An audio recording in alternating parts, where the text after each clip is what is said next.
احمد پرسیال کی جامع مسجد بلال و مدرسہ جامع گلشن عمر رضی اللہ تعالیٰ محبوب کالونی میں ملک کے معروف عالم دین علامہ مفتی محمد عمر حیدری کی طرف سے ایصال ثواب برائے شہدائے نموذ صحابہ و اہل بیت سالانہ افطار پارٹی کا اہتمام کیا گیا۔ افطاری سے پہلے شہدائے نموذ صحابہ و اہل بیت کے لیے خصوصی دعا کروائی گئی۔ دعا علامہ مفتی محمد عمر حیدری نے کروائی۔ افطار پارٹی میں اینکر پرسن علیم جے چودھری، محمد عرفان ہرپر، ملک عبدالرزاق کھوکھر، شیخ میاں محمد عارف، چودھری حسن معاویہ جٹ، چودھری قاسم میو ارباب، طارق ایری، انصر عباس ایری، عمران بوسن، چودھری شبیر گجر، ملک سیف الصدیقی کھوکھر، فخر جنگوی سمیت کافی تعداد میں سیاسی سماجی شخصیات نے شرکت کی۔ اس موقع پر محتمم جامع گلشن عمر مفتی محمد عمر حیدری کا کہنا تھا کہ مدرسہ ھذا میں حفظ و ناظرہ قرآن مجید پڑھایا جاتا ہے اور انشاءاللہ رمضان المبارک کے بعد حفظ قرآن کے ساتھ ساتھ سکول کی تعلیم بھی دی جائے گی۔ عید الفطر کے بعد جامع میں داخلہ شروع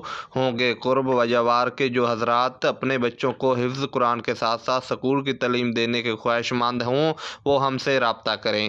کیمرہ مین ٹیم کے ساتھ محمد عرفان ہرپل، احمد پرسیال۔